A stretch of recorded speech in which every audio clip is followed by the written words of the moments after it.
नमो लोये सौहरिहन्तानं नमो लोये सौहृदानं नमो लोये सौभागिर्यानं नमो लोये सौज्यायानं नमो लोये सौत्रिकावती सावनं ओंकारमिन्दु संयुक्त नित्यं जयन्ति योगिनः कामदमोक्षदं चैव ओंकाराय नमो नमः मङ्गलं भगवान् विष्णु मङ्गलं गौतमोऽग्नि मङ्गलं कुन्कुमधारी विजेन्द्रमोक्षमङ्गलं नमः समयसाराय स्वानुभूत्या चकास्ते चित् स्वभावाय भवाय सर्वाः विभाव निदाता। स्वामी कार्तिकेय अनुप्रेक्षा રૂપચંદ્રાચાર્ય ભગવાનની ટીકા સહિત અને પંડિત જયચંદજી છાબડાના ભાવાર્થ અને ટીકા સહિત આપણે સ્વામી કાર્તિકેય અનુપ્રેક્ષાનો સ્વાધ્યાય કરી રહ્યા છીએ અને એમાંથી પૂજ્ય ગુરુદેવ કાંજી સ્વામીએ આપણને ઘણું અધ્યાત્મ સમજાવી રહ્યા છે. સ્વામી કાર્તિકેય અનુપ્રેક્ષાના સ્વાધ્યાયમાં આપણે ગાથા 266 સુધી સ્વાધ્યાય પૂરો કર્યો છે. હવે આજે ગાથા 267 થી આગળ સ્વાધ્યાય લઈએ છીએ. લોક ભાવનાનું સ્વરૂપ આચાર્ય ભગવાને ખૂબ વિસ્તારથી અને ખૂબ સૂક્ષ્મતાથી સમજાવ્યું છે અને એમાં જીવ દ્રવ્યની વાત આવી તો દ્રવ્યાનુયોગની ઘણી મહત્વની વાત અને સિદ્ધાંતો આચાર્ય ભગવાને સમજાવ્યા છે. અહીંયા જ્ઞાનની વાત 5 જ્ઞાનની વાત કરી, એમાં શ્રુત જ્ઞાનની વાત અને શ્રુત જ્ઞાનની અંદર પણ પછી નયની વાત લીધી, કેમ કે નય શ્રુત જ્ઞાનમાં જ પડે છે એટલે નયને સમજાવ્યા, એકાંતને સમજાવ્યું અને નયની વાતને ખૂબ સ્પષ્ટ કર્યા પછીથી જે વાત કરી હતી કે શ્રુત જ્ઞાન છે તે પરોક્ષ છે અને એમાં જ નય પડે છે, એ અનેકાંત સ્વરૂપ છે, તો એમાં પરોક્ષ છે એની વાતને થોડીક વધારે અહીંયા સમજાવે છે, કેમ કે આ વાત શ્રુત જ્ઞાનની ચાલે છે. તો હવે કહે છે કે પરોક્ષ જ્ઞાનમાં અનુમાન પ્રમાણ પણ છે અને તેનું દ્રષ્ટાંત પૂર્વક સ્વરૂપ કહે છે. મતિ જ્ઞાનની વાતને આપણે સમજ્યા પરોક્ષ છે, તે છતાં પણ કોઈક અપેક્ષાએ એની પ્રત્યક્ષ થયું છે, સામ વ્યવહારિક પ્રત્યક્ષની વાત આવી છે. અને શ્રુત જ્ઞાન છે એ તો પરોક્ષ જ છે.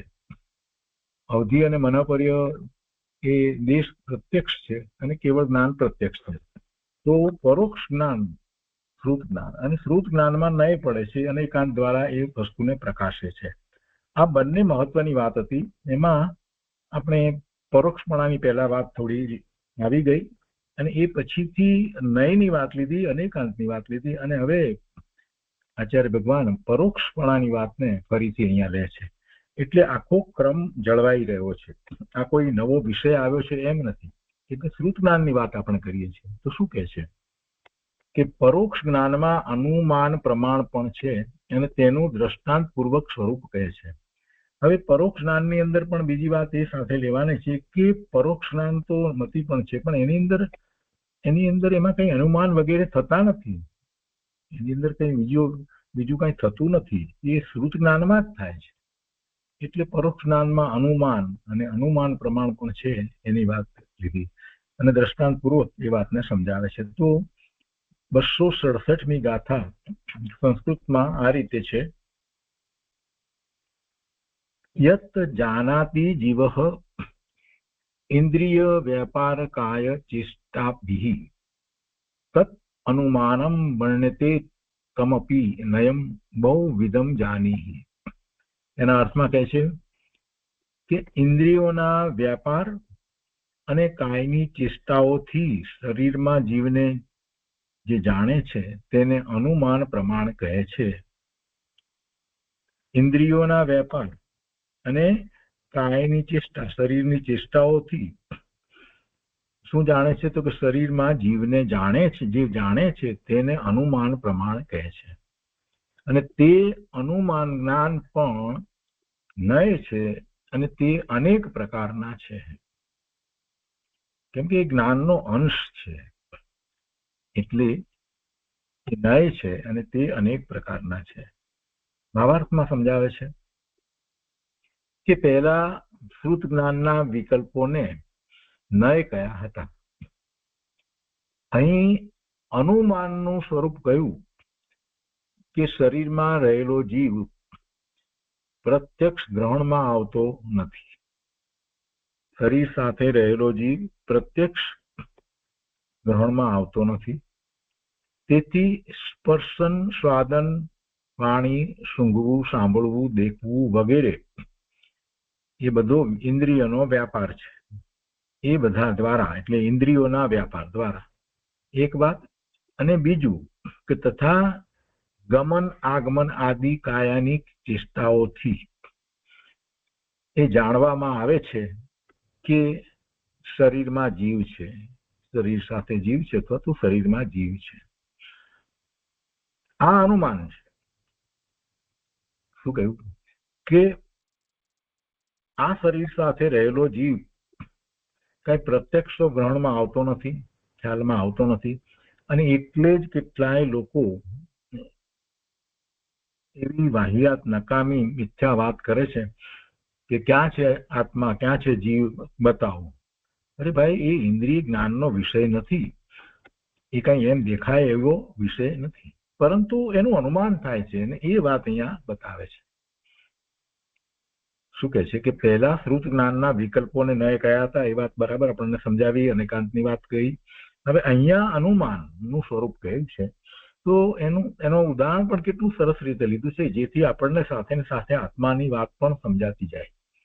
તો કહે છે કે શરીરમાં રહેલો જીવ પ્રત્યક્ષ ગ્રહણમાં આવતો નથી, પ્રત્યક્ષ ખ્યાલમાં આવતો નથી, પણ એનું અનુમાન થાય છે. કેવી રીતે અનુમાન થાય છે? તો આ ઇન્દ્રિયોના વ્યાપાર દ્વારા. ઇન્દ્રિયોનો વેપાર, પાંચે ઇન્દ્રિયોનો વેપાર, સ્પર્શ છે, સ્વાદ છે, વાણી છે, સૂંઘવું છે, સાંભળવું છે, દેખવું વગેરે એ ઇન્દ્રિયોના વ્યાપારથી. અને બીજું ગમન આગમન આદિ કાયાની ચેષ્ટાઓથી, જવું આવવું જે થાય છે એ બધી કાયાની ચેષ્ટાઓથી એ જાણવામાં આવે છે કે શરીરમાં જીવ છે. આ અનુમાન જ્ઞાન છે. કારણ કે સાધનથી સાધ્યનું જ્ઞાન થાય તેને અનુમાન કહે છે. અને તે પણ નય જ છે, એ પણ જ્ઞાનનો અંશ જ છે. અનુમાન છે પણ છે તો શું છે? તો તેને પરોક્ષ પ્રમાણના ભેદોમાં કહ્યું છે, પણ તે પરમાર્થથી નય જ છે. અને તે અનુમાન સ્વ અર્થ અને પર અર્થ એટલે સ્વાર્થ અને પરાર્થ, સ્વ અર્થ અને પર અર્થ એટલે સ્વાર્થ અને પરાર્થ ના ભેદથી તથા હેતુ ચિહ્નોના ભેદથી એ અનુમાન અનેક પ્રકારનું છે. તો આ પરોક્ષ પ્રમાણના ભેદમાં લેવામાં આવ્યું. કેમ કે એવું અનુમાન દ્વારા જ્ઞાન થાય છે ને, અને એ શ્રુત જ્ઞાનમાં ખ્યાલમાં આવે છે. તો એ વાત અહીંયા 267ની ગાથાની અંદર કરી. તો એની ઉપર પૂજ્ય ગુરુદેવ કાંજી સ્વામીએ જે વિસ્તાર કર્યો છે તે આપણે પહેલા લઈએ. ગાથા 267. ગુરુદેવ સમજાવે છે કે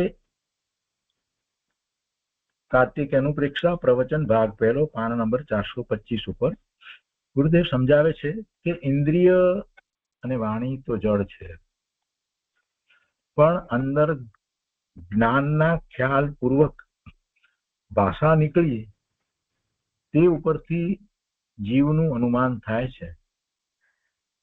ખાતો હોય ત્યાં કોળિયો બરાબર મોઢામાં જાય છે, માથા ઉપર નથી મૂકતો. તે ઉપરથી અનુમાન થાય છે કે અંદર જાણનાર તત્વ છે. એમ દેહની ક્રિયા ઉપરથી જીવનું અનુમાન થાય છે. આ જીવની ક્રિયાઓ દ્વારા આપણને જીવનું અનુમાન થાય છે. આવી તો અનેક પ્રકારે ક્રિયાઓ દ્વારા આપણે જીવનું અનુમાન કરી શકીએ છીએ. હવે કહે છે કે જુઓ, આ અનુમાન યથાર્થ ક્યારે કહેવાય? કે પ્રમાણ જ્ઞાન થયું હોય ત્યારે. નહીંતર અનુમાન ખોટું પણ પડે. આ અનુમાન યથાર્થ ક્યારે કહેવાય? કે પ્રમાણ જ્ઞાન થયું હોય ત્યારે. પહેલા અતિન્દ્રિય સમ્યક જ્ઞાનથી જેણે આત્માને જાણ્યો છે તેને પછી આવું અનુમાન હોય છે. જો અહીંયા અનુમાનને પ્રમાણ જ્ઞાન તરીકે જ્યારે લેવાની વાત કરી તો એ પરમાર્થે પ્રમાણ જ્ઞાનની વાત છે, એટલે આત્માના જ્ઞાનની અપેક્ષાથી વાત છે. તો એ આત્માનું જ્ઞાન પ્રમાણ ક્યારે થાય? તો કે પહેલા અતિન્દ્રિય સમ્યક જ્ઞાનથી જેણે આત્માને જાણ્યો છે તેને પછી આવું અનુમાન હોય છે, અને એનું અનુમાન જે છે એ પ્રમાણ છે, એનું અનુમાન એ સત્ય છે. આત્માની અનુભૂતિ જેને થઈ છે, સમ્યક જ્ઞાન જેને થયું છે અતિન્દ્રિયપણે સમ્યક જ્ઞાનથી જેણે આત્માને જાણ્યો છે એ પછી આત્મા વિશે જે અનુમાન કરે છે તો એ યથાર્થ હોય. પદાર્થને જાણ્યા વિના અનુમાન કોનું? અનુમાન તે પરોક્ષ જ્ઞાન છે, એ પરોક્ષ જ્ઞાન છે, પણ તે પણ યથાર્થ છે. જેમ કોઈ ઘરમાં સિતાર વાગતી હોય તો ત્યાં સિતારના અવાજ ઉપરથી તેના વગાડનારની હોશિયારી વગેરેનું અનુમાન જાણકારને થઈ જાય છે.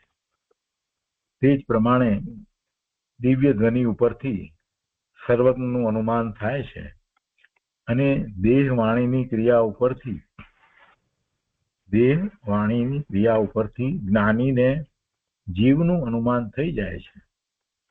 રસોઈ ઉપરથી રસોઈ કરનાર બાઈનું અનુમાન થઈ જાય છે. એ પ્રમાણે નિમિત્ત નૈમિતિક સંબંધ ઉપરથી અનુમાન કરી લેવાનું જ્ઞાનનું સામર્થ્ય છે, એ શ્રુત જ્ઞાનનું સામર્થ્ય છે. ભલે એ શ્રુત જ્ઞાન પરોક્ષ છે, પણ એ પરોક્ષ હોવા છતાં પણ એમાં નય પડે છે, એટલે કે એમાં જ્ઞાનના અંશ રહ્યા છે, અને એ અનેક નય દ્વારા વસ્તુ સ્વરૂપને બરાબર જાણે છે, એટલે પ્રમાણ જ્ઞાન કરે છે. તો એવું એ શુદ્ધ જ્ઞાનનું સામર્થ્ય છે. આગળ કહે છે કે નયોના વિસ્તારનું જ્ઞાન તે વેદિયાપણું નથી, પણ વિતરાગતા છે. કેટલાકને એમ થાય કે આ બધું નય ને આ બધું શું જાણીને કામ છે, એમ થાય ને આટલું બધું. પણ ગુરુદેવે પહેલા પણ એ વાતને સમજાવી છે કે વસ્તુ સ્વરૂપને જેમ છે તેમ જાણ્યા વિના કઈ સમ્યક જ્ઞાન થતું નથી. નયોના વિસ્તારનું જ્ઞાન તે વેદિયાપણું નથી, પણ વિતરાગતા છે. સંતોએ નયોનો અગાધ વિસ્તાર કર્યો છે, જાણે કે જ્ઞાનના દરિયા ફાટ્યા છે. ગુરુદેવ કરુણા કરીને કહે છે કે ભાઈ, તારી બુદ્ધિ ન પહોંચે તો તું મહિમા લાવીને તેનો વિશ્વાસ કર. તને ન સમજાય તો કંટાળો ન લાવ, પરંતુ તારી બુદ્ધિ ન પહોંચે, તને ન સમજાય તો પણ તું તેનો મહિમા લાવી અને વિશ્વાસ કર. આ તો જીનવાણી છે. નયની વાત જે કરવામાં આવી છે જીનવાણીમાં વાત કરી છે. બીજા અન્ય દર્શનમાં તો આ વાત છે જ નહીં. જૈન દર્શનને બીજા કોઈ અન્ય મતો સાથે અંશ માત્ર પણ મેળ નથી. ખૂબ તફાવત છે, ઘણો મોટો તફાવત છે. ઉગમણો અને આક્રમણો એવો તફાવત છે. ઉપર ટપકે અજ્ઞાનીને બધે સરખું લાગે, ઉપરથી જુએ એટલે અજ્ઞાનીને બધું સરખું લાગે, પણ અંદરના ઊંડાણમાં ઘણો ફેર છે. માટે યથાર્થ વસ્તુ સ્વરૂપનો બધા પડખાથી નિર્ણય કરવો જોઈએ, અને એવો નિર્ણયમાં આ પરોક્ષ નિર્ણય શ્રુત જ્ઞાનમાં થાય છે. એ ઘણું મહત્વનું છે. સમ્યક દર્શન આપણે પ્રગટ કરીએ છીએ તો આપણને ઉઘાડ તો મતિ શ્રુતનો છે ને, છતાંય સમ્યક દર્શન પ્રગટ થાય છે, આત્માની અનુભૂતિ થાય છે, અને પછી ભવના ભ્રમણ રહેતા નથી. એ બધું ક્યાં થાય છે, કઈ રીતે થાય છે? શ્રુત જ્ઞાન દ્વારા થાય છે ને. અને એ શ્રુત જ્ઞાનની અંદર ભલે એને પરોક્ષ કહ્યું, પણ એ પરોક્ષ પ્રમાણ છે. બધા પડખેથી એનો નિર્ણય કરી શકાય છે. ગુરુદેવ કહે છે કે જુઓ, અહીં કહે છે કે આત્મા દેહ આદિની ક્રિયા ઉપરથી અનુમાનથી જણાય છે. અને પ્રવચનસારમાં 172મી ગાથાની અંદર અલિંગ્રહણના બોલ છે, 20 બોલ છે. તો એમાં અલિંગ્રહણના બોલમાં એમ કહ્યું કે આત્મા એ અનુમાનનો વિષય નથી. આત્મા અનુમાનનો વિષય નથી એમ ત્યાં કહ્યું છે. અને પોતે અનુમાનથી જાણતો નથી.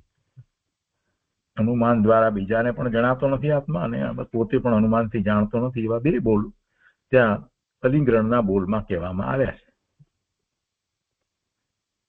શું કહે છે ગુરુદેવ કે અહીંયા એમ કહે છે કે આત્મા દેહ આદિની ક્રિયા ઉપરથી અનુમાનથી જણાય છે આ શાસ્ત્રમાં. અને ત્યાં પ્રવચનસારની 172મી ગાથાની ટીકામાં પછી અમરચંદ્રાચાર્ય ભગવાને જે અલિંગ્રણના 20 બોલ કયા છે, એ 20 બોલની અંદર બે બોલ એવા છે એમાં એમ કહ્યું કે આત્મા છે તે અનુમાનનો વિષય નથી અને પોતે અનુમાનથી જાણતો નથી. પોતે પણ અનુમાનથી જાણતો નથી અને પોતે અનુમાન દ્વારા જણાતો નથી. બંને વાત છે. તો ત્યાં એકલા અનુમાનથી જણાતો નથી, પણ પ્રત્યક્ષ થયા પછી અનુમાન હોય છે. જો ગુરુદેવે વાતને સ્પષ્ટ અહીંયા કરી છે કે ત્યાં એકલા અનુમાનથી જણાતો નથી, પણ પ્રત્યક્ષ થયા પછી અનુમાન હોય છે. પ્રત્યક્ષ સ્વસંવેદન વગર એકલા પરોક્ષ અનુમાનથી આત્મા જણાતો નથી. માટે પ્રવચનસારમાં એમ કહ્યું કે આત્મા અનુમાનનો વિષય નથી અને પ્રત્યક્ષ સહિતના પરોક્ષ જ્ઞાન વડે આત્માનું અનુમાન થઈ શકે છે. માટે અહીં કહ્યું છે કે દેહ આદિની ક્રિયા ઉપરથી આત્માનું અનુમાન થાય છે. આ રીતે પરોક્ષ જ્ઞાન તે પ્રત્યક્ષની અપેક્ષા સહિતનું છે. અહીંયા જે કહ્યું છે એની વધારે સ્પષ્ટતા કરી ગુરુદેવે કે આ પરોક્ષ જ્ઞાનની વાત કરી છે તો એ પ્રત્યક્ષની અપેક્ષા સહિતનું છે. એમાં ખાસ કરીને મુખ્યપણે જે આપણો પરમાર્થ જે વિષય છે આત્મા, તો એ આત્માને જાણવા વાળું જ્ઞાન જે છે એ માત્ર એકલું પરોક્ષ જ્ઞાન હોય નહીં, પ્રત્યક્ષની અપેક્ષા સહિતનું પરોક્ષ જ્ઞાન છે. એ પ્રમાણ છે, એને પ્રમાણ પણ કહ્યું છે. તો કહે છે કે આ રીતે પરોક્ષ જ્ઞાન તે પ્રત્યક્ષની અપેક્ષા સહિતનું છે. પ્રત્યક્ષ વગરના એકાંત પરોક્ષ જ્ઞાનથી યથાર્થ અનુમાન થતું નથી. એ અનુમાન થાય પણ એ યથાર્થ નથી. અને એટલા માટે જ એ વાત કરવામાં આવી કે આત્માની અનુભૂતિ કરવી જોઈએ. કેમ કે અનુભૂતિ છે તે પ્રત્યક્ષ છે અને અનુભૂતિ થાય એવો આત્મા છે. આત્મા અનુભવમાં આવે એવો છે. આગળ કહે છે કે નિમિત્તથી કાર્ય થાય એમ અજ્ઞાનીને દેખાય છે અને તે એમ કહે છે કે અમને પ્રત્યક્ષ દેખાય છે, પણ તે ખરેખર પ્રત્યક્ષ જ્ઞાન નથી અને તેનું પરોક્ષ જ્ઞાન પણ સાચું નથી. અજ્ઞાનીની વાત લીધી છે. નિમિત્તથી કાર્ય થાય એમ અજ્ઞાનીને દેખાય છે. કાર્ય તો જે ઉપાદાન કારણ છે એનું જ છે, અને નવી જે પર્યાય થઈ એ વખતે ત્યાં બીજું અનુકૂળ દ્રવ્ય હતું એને નિમિત્તનો આરોપ આપવામાં આવ્યો, એટલે એમ એને લાગે છે અજ્ઞાનીને કે આ નિમિત્તથી કાર્ય થયું. અજ્ઞાનીને એમ દેખાય છે અને તે એમ કહે છે કે અમને પ્રત્યક્ષ દેખાય છે કે આ બીજા દ્રવ્ય દ્વારા જે આ કાર્ય થયું એવું દેખાય છે, પણ તે ખરેખર પ્રત્યક્ષ જ્ઞાન નથી. કેમ કે એ અજ્ઞાની છે, એને દ્રવ્યના પરિણામનો ખ્યાલ પણ નથી કે દરેક દ્રવ્ય સ્વતંત્ર રીતે પોતે પોતાથી પરિણમે છે, કોઈ કોઈના પરિણામ કરી શકતું નથી.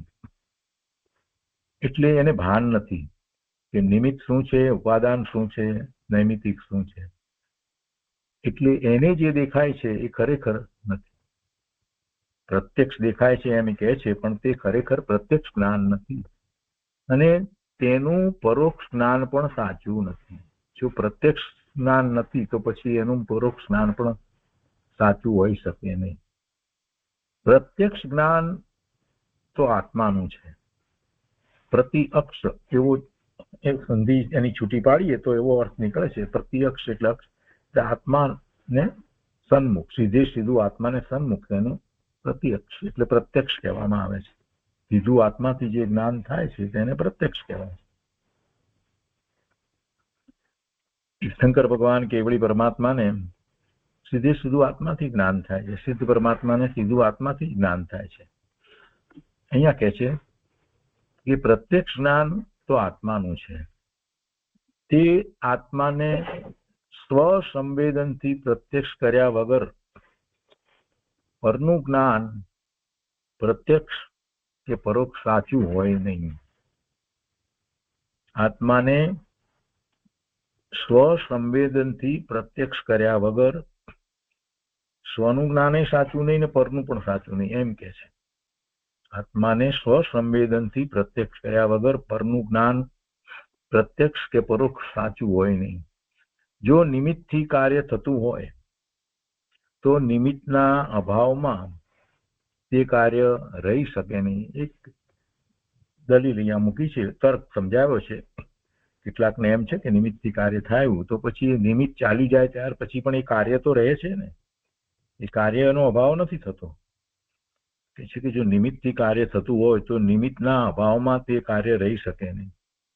કડિયાથી મકાન થતું હોય તો કડિયાના અભાવમાં મકાન રહેવું ન જોઈએ, પરંતુ કડિયાના અભાવમાં પણ મકાન તો ટકી રહે છે. માટે મકાન કડિયાના કારણે થતું નથી. પણ આવું યથાર્થ જ્ઞાન ક્યારે થાય કે પ્રત્યક્ષ જ્ઞાન જેનું છે એવા આત્માને સ્વસંવેદનથી પ્રત્યક્ષ કર્યો હોય પછી જ પરોક્ષ અનુમાન યથાર્થ હોય. એટલે આત્મા સંબંધીના જ્ઞાનની જે કંઈ વાત કરીએ છીએ આપણે, એમાં આત્માને પ્રત્યક્ષ કર્યો જ નથી, અને જે કંઈ કલ્પના બધી કરવામાં આવે, એ અનુમાનો બધા જે કરવામાં આવે એ બધા યથાર્થ ન હોય. જેને આત્માની અનુભૂતિ થઈ છે, એને સ્વસંવેદન થઈ આત્માને પ્રત્યક્ષ કર્યો છે, તો પછી એને જે અનુમાન થાય છે એ યથાર્થ હોય. અનુમાન એ પરોક્ષ છે પણ છતાં એને યથાર્થ છે. ગુરુદેવે પહેલા જ એ વાત સમજાવી કે પરોક્ષને પ્રત્યક્ષની અપેક્ષા છે. પ્રત્યક્ષ વિનાનું એકલું પરોક્ષ જે છે એમ નહીં. એટલે એમને એમ અનુમાન કરવામાં આવે એમ નહીં, એનું પ્રત્યક્ષપણું સાથે છે. પ્રત્યક્ષ છે તો પછી પરોક્ષ થાય. એમને એકલું પરોક્ષ એકલું અનુમાન કેવી રીતે થાય? વસ્તુ ને પ્રત્યક્ષ જાણ્યા વિના એના સંબંધીના અનુમાન કેવી રીતે થાય? ગુરુદેવ અહીંયા સમજાવે છે કે કથન પદ્ધતિ ઉપરથી તે કથન કરનારના જ્ઞાનનું માપ સમ્યક જ્ઞાની કરી લે છે, તો તે પરોક્ષ અનુમાન જ્ઞાન છે. પણ એવું પરોક્ષ અનુમાન જ્ઞાન કથન પદ્ધતિ, કોઈની કથન પદ્ધતિ ઉપરથી કરવું તો એને માટે એને પોતાને એવું જ્ઞાન હોવું જોઈએ. એટલે સમ્યક જ્ઞાની હોય તો કરી શકે. સમ્યક જ્ઞાની કોઈની કથન પદ્ધતિ ઉપરથી તે કથન કરનારના જ્ઞાનનું માપ પરોક્ષપણે અનુમાન દ્વારા એ કરી શકે છે, અને તે પણ એક પ્રકારનો નય છે, એ પણ જ્ઞાનનો અંશ છે. પહેલા શ્રુત જ્ઞાનના વિકલ્પને નય કયા હતા. અહીં અનુમાનનું સ્વરૂપ કયું છે?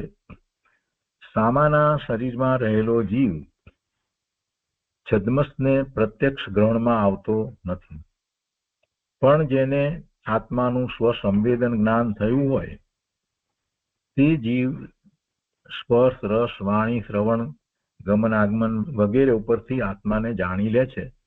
તેનું નામ અનુમાન છે. આ મૂળ ગાથાની અંદર જે વાત આવી, એટલે કે ભાવાર્થમાં વધારે સમજાવ્યું, એ વાતને ગુરુદેવે લીધી. આગળ કહે છે કે નયો તો બધા પરોક્ષ જ છે અને અનુમાન પણ પરોક્ષ છે. તે બધા શ્રુત જ્ઞાનના પ્રકારો છે. શ્રુત જ્ઞાનના અંશ છે, શ્રુત જ્ઞાનના પ્રકારો છે. પરોક્ષ હોવા છતાં તે યથાર્થ છે. સાધન ઉપરથી સાધ્યનું જ્ઞાન કરવું તેનું નામ અનુમાન છે, અને તે પણ નય છે. તે પણ પરોક્ષ પ્રમાણનો ભેદ છે. નય છે એ પ્રમાણ જ્ઞાનનો ભેદ છે, અને અહીંયા અનુમાન કર્યું છે એટલે એ પરોક્ષ પ્રમાણનો ભેદ થયો. નયો સ્વાર્થ એટલે સ્વ અર્થ અને પરાર્થ એટલે પરના અર્થ.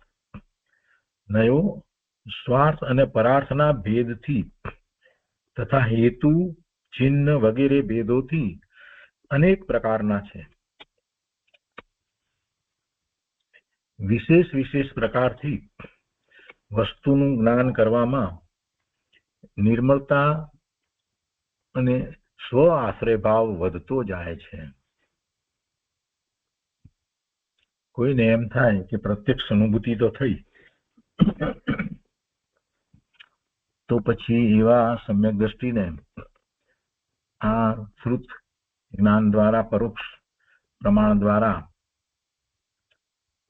શું કરવાનું રહેશે, એવો કોઈને પ્રશ્ન થાય કે હવે એક વખત અનુભૂતિ તો થઈ ગઈ, પછી હવે એને આ શ્રુત જ્ઞાન છે ને એને એમાં એ અનુમાન દ્વારા પરોક્ષ જ્ઞાન કરે તો એથી શું લાભ, એવો કોઈને પ્રશ્ન થાય.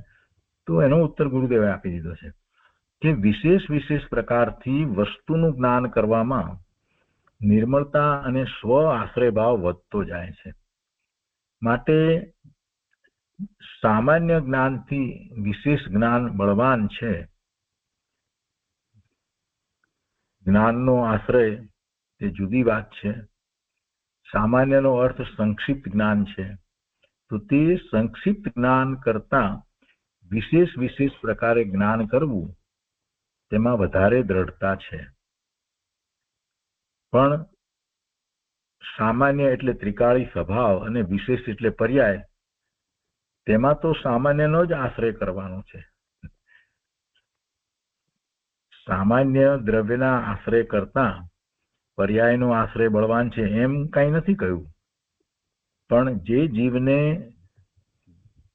જ્ઞાન કંટાળો લાગતો હોય અને એકલા સામાન્ય જ્ઞાનમાં જ સંતુષ્ટ થઈ ગયો હોય તો તેને કહે છે કે સામાન્ય જ્ઞાન કરતા વિશેષ વિશેષ પ્રકારથી જ્ઞાન કરવું તે બળવાન છે. શું વાત કરી શકી. વિશેષ વિશેષ પ્રકારથી વસ્તુનું જ્ઞાન કરવું અને એ જ્ઞાન પણ યથાર્થ કરવું, અને એવું યથાર્થ જ્ઞાન કરવામાં આવે તો ગુરુદેવ કહે છે કે નિર્મળતા અને સ્વ આશ્રય ભાવ વધતો જાય છે. એટલે સમ્યક દ્રષ્ટિને પણ એ જ રીતે શ્રુત જ્ઞાનની અંદર અનુમાનપૂર્વક પણ જ્ઞાન થાય છે. એ શાસ્ત્રનો અભ્યાસ કરે છે તેમાં એને કેટલી બધી વાત જે છે તેમાં સમ્યક દ્રષ્ટિને શાસ્ત્રનો અભ્યાસ કરે છે તો એમાં કેટલી બધી વાતની અંદર એને પણ એવા અનુમાન હોય છે, એટલે પરોક્ષ છે. તો એવું કરવા પાછળનો આશય એવો છે કે એને એ દ્વારા સ્વ આશ્રય ભાવ વધતો જાય છે. આત્માનું મહાત્મા વિશેષ વિશેષપણે આવતું જાય છે. ગુરુદેવ પોતે આટલો બધો અભ્યાસ કરતા હતા તો એ શ્રુત જ્ઞાનની અંદર જે શાસ્ત્રની વાતને સમજતા હતા, અનુભૂતિ તો છે અને એટલે પ્રત્યક્ષ તો જ્ઞાન છે, અને પછી જયારે આ રીતે અભ્યાસ વગેરે જે કરે છે ત્યાં એમાં જે પરોક્ષ જ્ઞાન થઈ ગયું છે એ દ્વારા સ્વનો આશ્રય ભાવ વધતો જાય છે અને નિર્મળતા પણ વધતી જાય છે. એટલે જ્ઞાની ધર્મી જેને પ્રત્યક્ષ થયું છે એને સાચું પરોક્ષ જ્ઞાન હોય છે તો એ એમ કરે છે, અને એ કરવું જરૂરી છે. એ કરવું એટલા માટે જરૂરી છે. પછી હવે આગળ કહે છે કે માટે જે સામાન્ય જ્ઞાનથી વિશેષ જ્ઞાન બળવાન છે. એટલે અહીંયા સામાન્ય એટલે દ્રવ્ય સામાન્યની વાત નથી. સામાન્ય જ્ઞાન એટલે જે થોડું જે કંઈ સામાન્ય જ્ઞાન કર્યું છે તેટલું, એના કરતા વધારે વધારે વધારે ભલે ને એ પરોક્ષ છે તો પણ એ યથાર્થ છે તો પછી એ બળવાન છે. વિશેષ જ્ઞાન છે તે બળવાન છે. સામાન્યનો આશ્રય તે જુદી વાત છે. સામાન્યનો અર્થ સંક્ષિપ્ત જ્ઞાન છે. અહીંયા એ રીતે વાત લેવાની છે. અહીંયા પેલું દ્રવ્ય સામાન્ય એનો આશ્રય એ વાત નથી લેતા. અહીંયા તો સામાન્યનો અર્થ છે કે સંક્ષિપ્ત જ્ઞાન છે તો તે સંક્ષિપ્ત જ્ઞાન કરતા વિશેષ વિશેષ પ્રકારે જ્ઞાન કરવું તેમાં વધારે દ્રઢતા છે. અને આવું વિશેષ વિશેષ પ્રકારે જ્ઞાન કેવી રીતે કરે? કેવળી પરમાત્માને તો બધું જ પ્રત્યક્ષ થઈ જાય એટલે વિશેષ વિશેષ જ્ઞાન પછી કોઈ પ્રશ્ન ઉદ્ભવતો નથી. પણ છદ્મસ જે છે એ વિશેષ જ્ઞાન કેવી રીતે કરે છે કે બધું કઈ એને પ્રત્યક્ષ તો થતું નથી, સીધે સીધું આત્માથી બધું તો એને જણાતું નથી.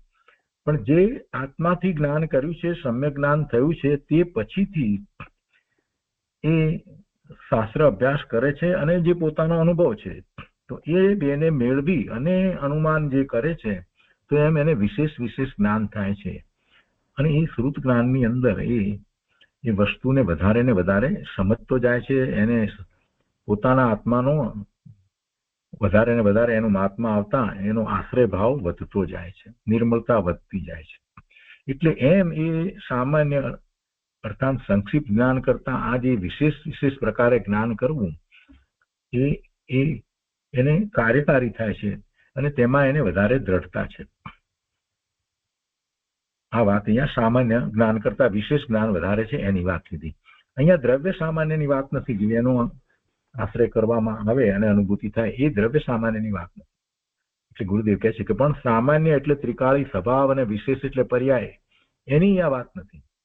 એમાં તો એ બરાબર છે કે દ્રવ્ય સામાન્યનો જ આશ્રય કરવાનો છે અને દ્રવ્ય સામાન્ય છે એ જ મુખ્ય છે, એ જ પરિપૂર્ણ છે અને પર્યાય છે તો એ ક્ષણની છે. એટલે ત્યાં જે વાત છે એ જુદી વસ્તુ છે. અહીંયા જુદી વાત ગુરુદેવ સમજાવી રહ્યા છે. શું કે છે? એટલે ત્રિકાળી સ્વભાવ અને વિશેષ એટલે પર્યાય, તેમાં તો સામાન્યનો જ આશ્રય કરવાનો છે. દ્રવ્ય સામાન્ય દ્રવ્યના આશ્રય કરતા પર્યાયનો આશ્રય બળવાન છે એમ પછી કહેવાનો અર્થ નથી. અહીંયા એવો અર્થ નથી. ત્યાં તો જે વસ્તુ સામાન્ય દ્રવ્ય સામાન્ય જે કહેવામાં આવ્યું એ વસ્તુ જે છે એ જ પરિપૂર્ણ છે. પર્યાય તો એક સમયની છે. એટલે એ વાત અહીંયા નથી કરવી, એમ કઈ નથી કરવું. પણ અહીંયા સામાન્ય જ્ઞાન અથવા તો સંક્ષિપ્ત જ્ઞાન, થોડુંક જે કંઈ જાણપણું થયું એના કરતા એના વિશે વધારે ને વધારે જાણપણું થાય એની વાત છે. એટલે ગુરુદેવ કહે છે કે પણ જે જીવને એવું વિશેષ જ્ઞાન કરવાનો કંટાળો લાગતો હોય અને એકલા સામાન્ય જ્ઞાનમાં જ સંતુષ્ટ થઈ ગયો હોય કે બરાબર છે, ભગવાન છે, 24 ભગવાન છે, બસ ને આપણે તો જે ભગવાન માળા ગણીએ છીએ અને આ વ્રત કરીએ છીએ, બરાબર છે, હવે વધારે જાણીને શું કામ છે, બસ બધું થઈ ગયું. જાણવાનો કંટાળો મોટા ભાગના જીવોને આવે છે. એવો જ્ઞાનની વાત જે છે એ બધાને કઈ રૂચે છે એવું નથી હોતું. ગુરુદેવ કહે છે કે જે જીવને જ્ઞાન કંટાળો લાગતો હોય અને એકલા સામાન્ય જ્ઞાનમાં જ સંતુષ્ટ થઈ ગયો હોય તો તેને કહે છે કે સામાન્ય જ્ઞાન કરતા વિશેષ પ્રકારથી જ્ઞાન કરવું તે બળવાન છે. માટે અહીં નયોના ભેદોનું વર્ણન છે. એટલે હવે વિશેષ કરવું હોય તો અનેક નય દ્વારા વસ્તુને જાણવી પડે ને. પ્રત્યક્ષ પરોક્ષ બધું જાણે છે અને પરોક્ષપણે વધારે ને વધારે જ્ઞાન કરી રહ્યો છે. એ બધા જ્ઞાનના અંશ છે, એ નય છે. એટલે એ નયના ભેદોનું અહીંયા હવે વર્ણન કરે છે. તો એ પછી 268ની ગાથા છે. એમાં હવે નયોના ભેદોને કહે છે. ગાથા 268. સહ સંગ્रहेन એકઃ દ્વિવિધઃ અપિ ચ દ્રવ્ય પર્યાયાભ્યામ તયોઃ ચ વિશેષાત નૈગમ પ્રવૃત્તિ ભવેત જ્ઞાનમ. 268મી ગાથાના અર્થમાં કહે છે કે તે નય સંગ્રહપણાથી અર્થાંત સામાન્યપણે તો એક છે. સંગ્રહપણાથી એટલે અર્થાંત સામાન્યપણે તો એક છે. શેની વાત છે? નયની. અનેક નય તો એક જ પ્રકારની અમુક પ્રકારની જ વાતને લઈએ તો એને સંગ્રહપણાથી સંગ્રહ નય કહેવામાં આવે છે. તો કહે છે કે તે નય સંગ્રહપણાથી અર્થાંત સામાન્યપણે તો એક છે. દ્રવ્યાર્થિક અને પર્યાર્થિક ભેદથી બે પ્રકારના છે તથા વિશેષતાથી એ બંનેના ભેદોથી નૈગમ નય આદિથી લઈ ને તે નય છે. નૈગમ નય આદિથી લઈને છે તે નય છે અને તે જ્ઞાન જ છે. એ બધા જ્ઞાનના અંશ એટલે જ્ઞાન જ છે. અને પછી દ્રવ્યાર્થિક નયનું સ્વરૂપ કહે છે. તો પહેલા 268ની ગાથાની ઉપર પૂજ્ય ગુરુદેવે જે થોડો વિસ્તાર કર્યો છે તે લઈએ છીએ.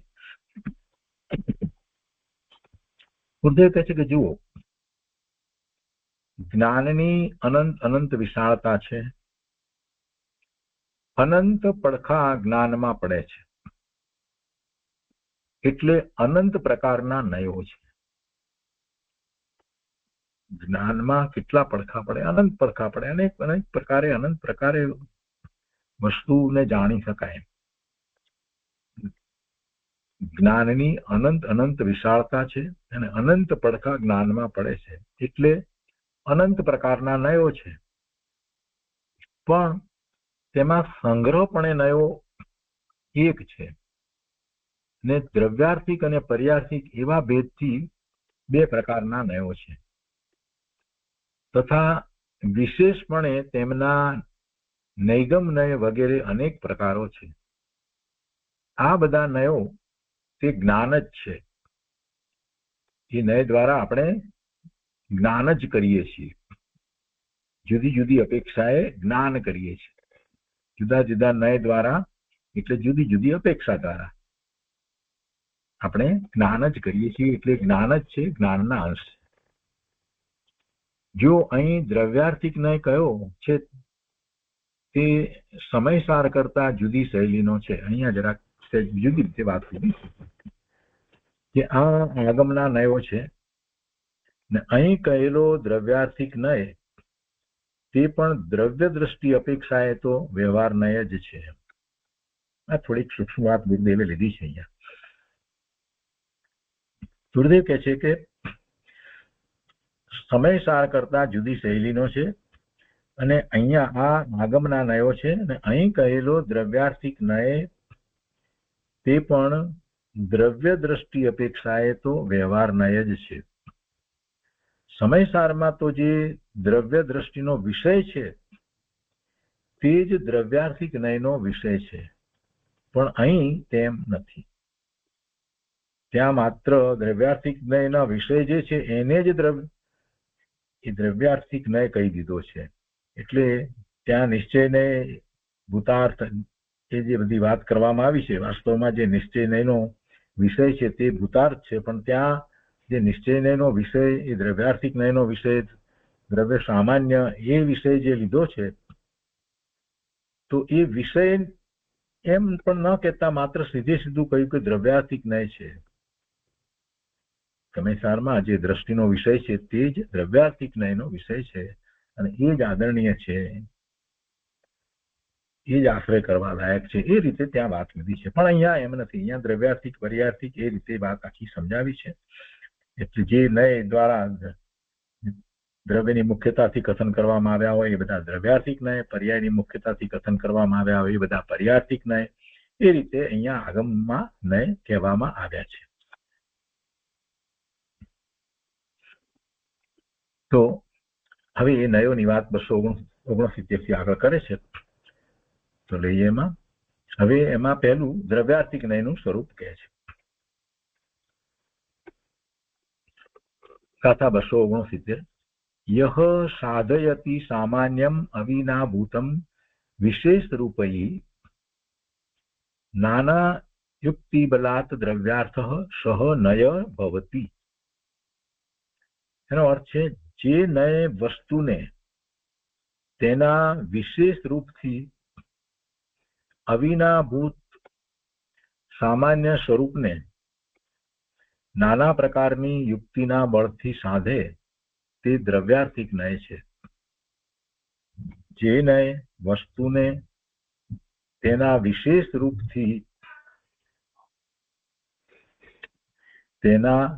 રૂપથી અવિનાભૂત સામાન્ય સ્વરૂપને, અવિનાભૂત સામાન્ય સ્વરૂપે જે હોય જ છે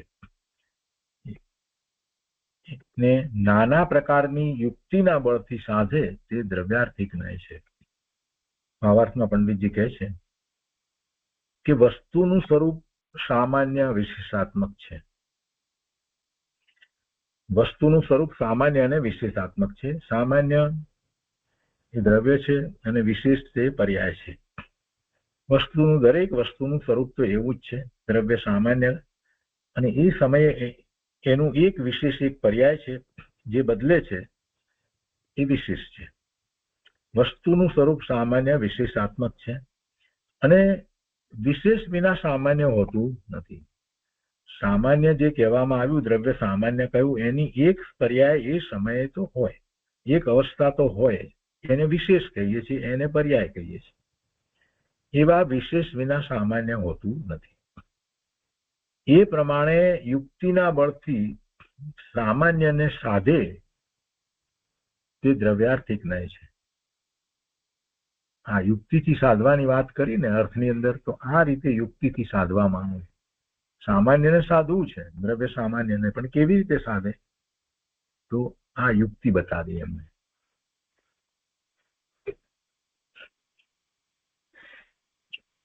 ગુરુદેવે એનો વિસ્તાર કર્યો છે, તે લઈએ આપણે.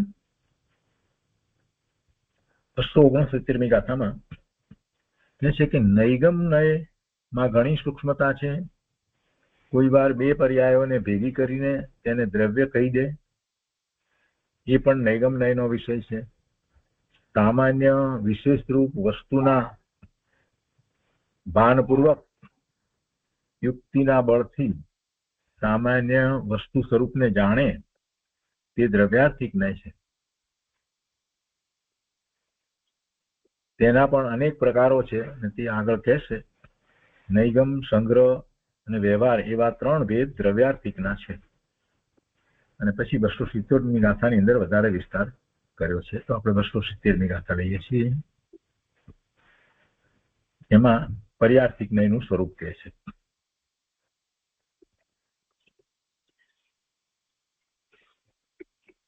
યહ સાધયતિ વિશેષાન બહુવિધ સામાન્ય સંયુતાન સર્વાન સાધનલિંગવતાત પર્યાય વિષય નય ભવતિ. એનો અર્થ છે, જે નય અનેક પ્રકારે સામાન્ય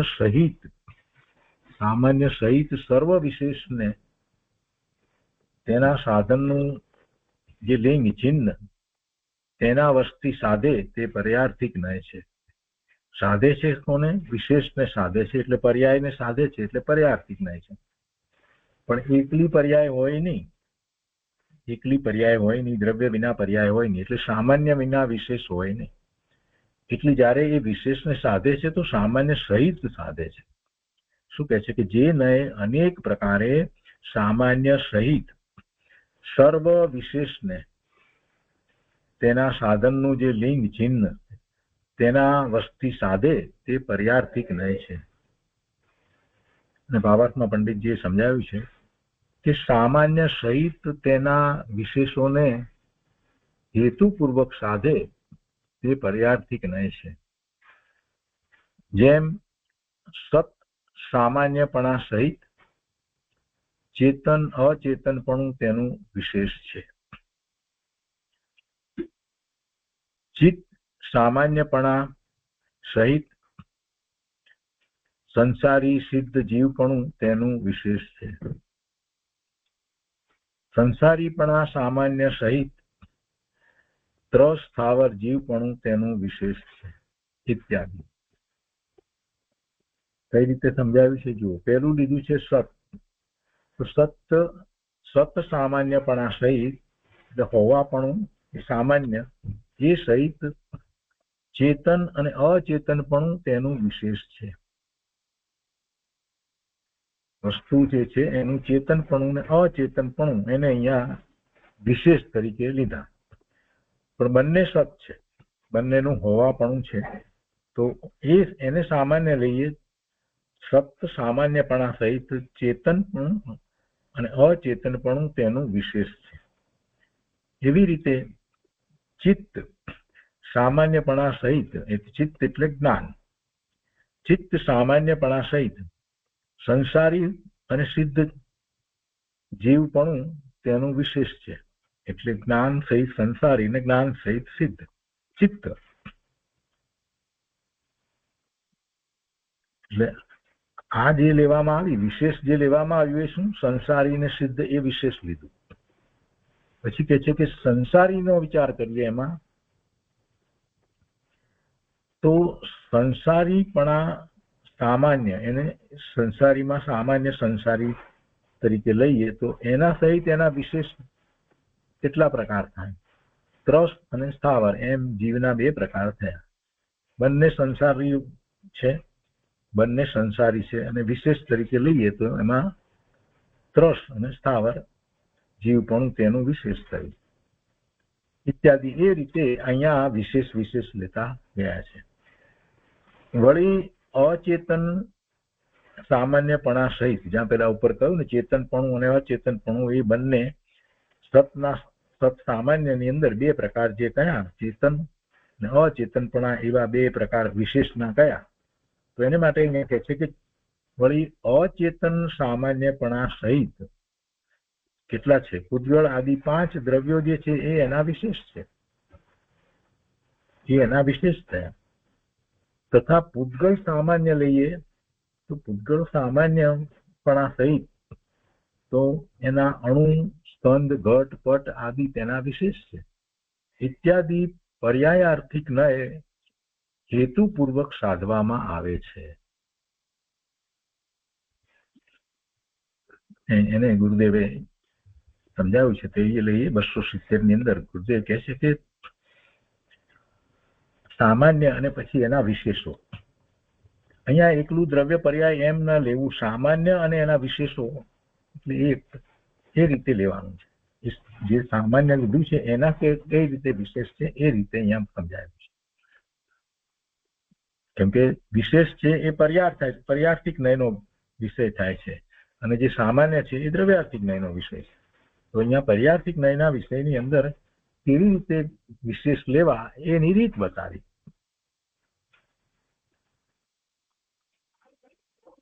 અહીંયા ગુરુદેવ સમજાવે છે કે દેવ કેવા હોય, ગુરુ કેવા હોય, શાસ્ત્ર કેવા હોય, એવો નિર્ણય કરવાનો આવે ત્યાં તેને વ્યવહાર કહી અને કાઢી નાખે.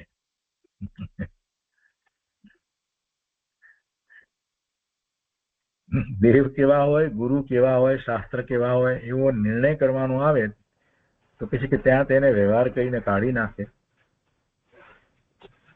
અને દેવ, ગુરુ, શાસ્ત્રનો પણ યથાર્થ નિર્ણય કર્યા વગર એકલા નિશ્ચયથી વાત કરે તો તે એકાંત મિથ્યા દ્રષ્ટિ છે.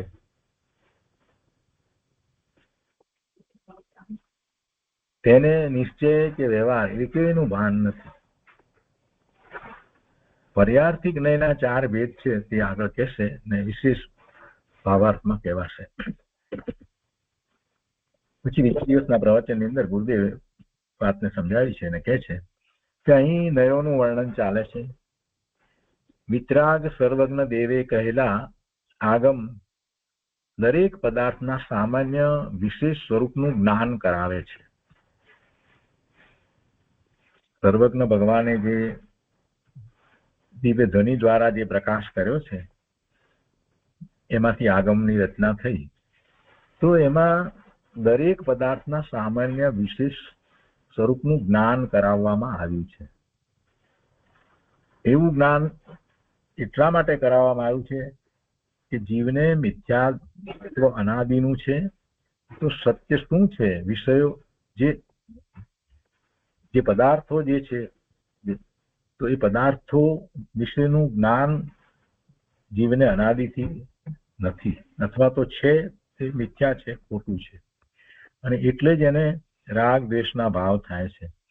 તો જ્યારે એ સત્ય સાચું જ્ઞાન કરે પદાર્થોનું, તો પછી એને રાગ દ્વેષ ટળે અને સ્વરૂપનું લક્ષ થાય.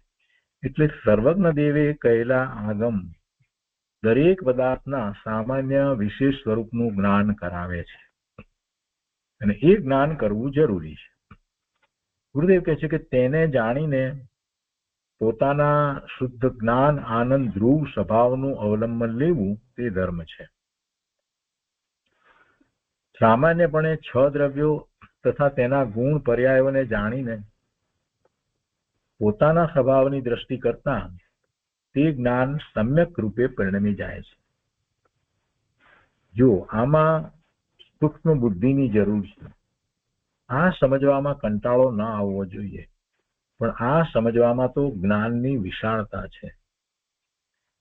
જાણવાનું પ્રયોજન તો ચિદાનંદ સ્વભાવ તરફ વળવું તે જ છે. મૂળ પ્રયોજન તો આ જ છે ને, પોતાના જ્ઞાન આનંદ સ્વભાવ તરફ વળવું, એની અનુભૂતિ કરવી, એ મૂળ પ્રયોજન છે.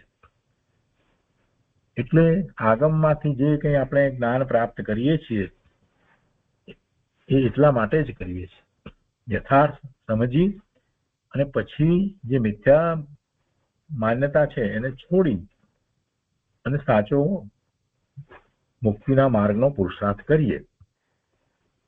એટલે કે પોતાના જ્ઞાન આનંદ સ્વભાવનો નિર્ણય કરી અને એ તરફ વળવું, એવી અનુભૂતિ કરવી, એ પ્રયોજન છે.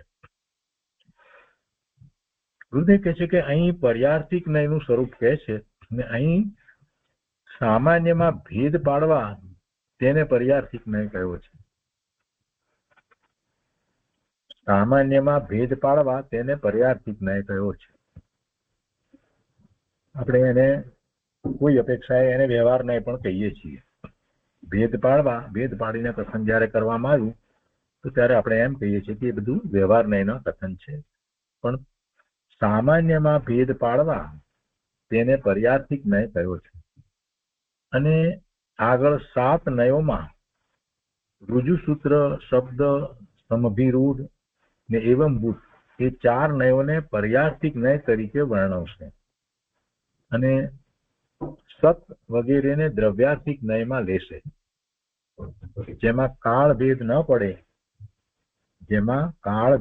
પડે તે બધોય દ્રવ્યાર્થિક નયનો વિષય લેશે. અને જેમાં એક સમયના કાળનો ભેદ પડે તેને પર્યાર્થિક નય કહે છે. આ વ્યાખ્યા ગુરુદેવે બહુ સરસ રીતે અહીંયા મૂકી છે સમજવાની અપેક્ષાથી. અને જ્યારે જ્યારે પ્રશ્ન થાય ત્યારે આ વાતને યાદ રાખી હોય તો બહુ સરસ રીતે ખ્યાલ આવે છે. જેમાં કાળ ભેદ ન પડે તે બધોય દ્રવ્યાર્થિક નયનો વિષય લેશે. અહીંયા આગમની અપેક્ષાથી વાત લેવી છે ને. અને જેમાં સમયના કાળનો ભેદ પડે તેને પર્યાર્થિક નય કહે છે. સત અપેક્ષાએ બધા દ્રવ્યો સત છે, હોવાપણે છે, એનું અસ્તિત્વ છે, તેથી તે સામાન્ય છે. જે પંડિતજીએ સમજાવ્યું ને સત, તો કે છે કે સત અપેક્ષાએ બધા દ્રવ્યો સત છે, તેથી તે સામાન્ય છે. અને તેમાં ચેતન અચેતન એવા 2 ભેદ પાડવા તે પર્યાર્થિક નયનો વિષય છે. સામાન્યમાં ભેદ પાડ્યા એને પર્યાર્થિક નય કહેવામાં આવ્યું. અને એ વાત પંડિતજીએ ટૂંકમાં સમજાવી. પર્યાર્થિક નયની અંદર જે અહીંયા વાત કરવામાં આવી કે સામાન્ય સહિત તેના વિશેષોને હેતુપૂર્વક સાધે તે પર્યાર્થિક નય છે. જેમ કે સત સામાન્યપણામાં લઈએ તો સત સામાન્યપણા સહિત ચેતન અને અચેતનપણું તે તેનો વિશેષ છે. એ જ રીતે બીજા ઉદાહરણો લીધા કે ચિત્ત સામાન્યપણામાં સંસારી અને સિદ્ધ જીવપણું તેનું વિશેષ છે અને સંસારીપણા સામાન્ય સહિત સ્થાવર જીવપણું તેનું વિશેષ છે. એ રીતે એના ભેદ પાડ્યા જે છે સામાન્યના, એને પર્યાર્થિક નય કહેવામાં આવ્યા. અને એ વાતને ગુરુદેવે અહીંયા વધારે સ્પષ્ટ કરી. સત અપેક્ષાએ બધા દ્રવ્યો સત છે, હોવાપણે છે, તેથી તે સામાન્ય છે. પહેલું જે ઉદાહરણ છે એને ગુરુદેવ સ્પષ્ટ કરે છે. અને તેમાં ચેતન અચેતન એવા 2 ભેદ પાડ્યા તે પર્યાર્થિક નયનો વિષય છે. સામાન્યમાં ભેદ પાડ્યા માટે પર્યાર્થિક નય થયો. આગળ તેને દ્રવ્યાર્થિક નયના વિષયમાં ગણી અને સંગ્રહ નયમાં ગણશે. એ પછી આવશે વાત. વળી સામાન્ય ચૈતન્ય સ્વભાવ અપેક્ષાએ બધા જીવો ચેતન છે. બીજું ઉદાહરણ પંડિતજીએ જે લીધું તે, તો એ ચેતના ચિત્ત સામાન્ય લઈએ તો એ દ્રવ્યાર્થિક નયનો વિષય છે. અને તેમાં ભેદ પાડીએ, સિદ્ધ અને સંસારી એવા 2 ભેદ પાડ્યા તો એ પર્યાર્થિક નયનો વિષય થયો. ગુરુદેવ કહે છે કે જુઓ, આ શાસ્ત્ર ઘણું જૂનું છે. ઇતિહાસકારો તો કહે છે કે આ શાસ્ત્ર સમયસાર કરતા પણ લગભગ 200 વર્ષ જૂનું છે. એટલે લગભગ 2200 વર્ષ પહેલાનું આ શાસ્ત્ર છે. સમયસાર પહેલા રચાયેલું આ શાસ્ત્ર છે એમ કહે છે. અને તેમાં સર્વજ્ઞ ભગવાને કહેલું રહસ્ય સંતોએ મૂકી દીધું છે. 7 નયોના વર્ણનમાં તો સામાન્ય સંગ્રહ કરી અને સતને સંગ્રહ નયનો વિષય કહેશે. અને તેમાં જીવ અજીવ એવા ભેદ પાડવા તેને વ્યવહાર નયનો વિષય કહેશે. એટલે તે બંને દ્રવ્યાર્થિક નયમાં સમાય છે. પણ અહીં બીજી વિવક્ષાથી દ્રવ્યાર્થી અને પર્યાર્થિક નું વર્ણન કર્યું છે. અને એમાં સામાન્ય વર્ણન તે દ્રવ્યાર્થિક નય અને તે સામાન્યના વિશેષ ભેદ પાડવા તે પર્યાર્થિક નય છે. સંસારી જીવો અપેક્ષાએ ત્રસ સ્થાવર બધા જીવો તેમાં સમાઈ જાય છે. તો તે દ્રવ્યાર્થિક નયનો વિષય છે. અને તે સામાન્યને લક્ષમાં રાખી અને એના ભેદ પાડીએ, ત્રસ સ્થાવર વગેરે ભેદ પાડવા તે વિશેષ છે. એ વિશેષ છે ને એ પર્યાર્થિક નયનો વિષય છે. સામાન્ય સતને માને પણ તેમાં 6 દ્રવ્યોમાં વિશેષ પડખા છે તેને ન માને, એક પણ દ્રવ્યને ઓછું માને તો તે સર્વજ્ઞનો માર્ગ નથી. સર્વજ્ઞના માર્ગમાં તો આ રીતે આખી વાત છે. કોઈ વસ્તુ ઓછી માનીએ અધિક માનીએ એમ નથી. અચેતન સામાન્યપણાની અપેક્ષાએ વિચાર કરીએ તો અચેતન સામાન્યપણાની અપેક્ષાએ તો 5 દ્રવ્યો જે છે એનું વિશેષ થાય. અચેતન સામાન્યપણાની અપેક્ષાએ 5 દ્રવ્યો આવી જાય છે અને તેમાં પૂતગલ વગેરે વિશેષ ભેદ છે. પૂતગલ, ધર્માસ્તિકાય, અધર્માસ્તિકાય, આકાશ, સ્થળ. વળી પૂતગલ સામાન્ય લઈએ તો પૂતગલ સામાન્ય છે તેમાં પરમાણુ અને સ્કંધના ભેદ પાડવા તે વિશેષ છે. એ પ્રમાણે વિશેષ ભેદો તે પર્યાર્થિક નયનો વિષય છે. હવે દ્રવ્યાર્થિક નયના 3 ભેદો નૈગમ, સંગ્રહ અને વ્યવહારનું વર્ણન કરે છે. અને તેમાં પહેલા નૈગમ નયનું વર્ણન કરે છે. તો એ આપણે આવતા સ્વાધ્યાયમાં લઈશું. તો આજનો સ્વાધ્યાય 270મી ગાથા સુધી રાખીએ છીએ.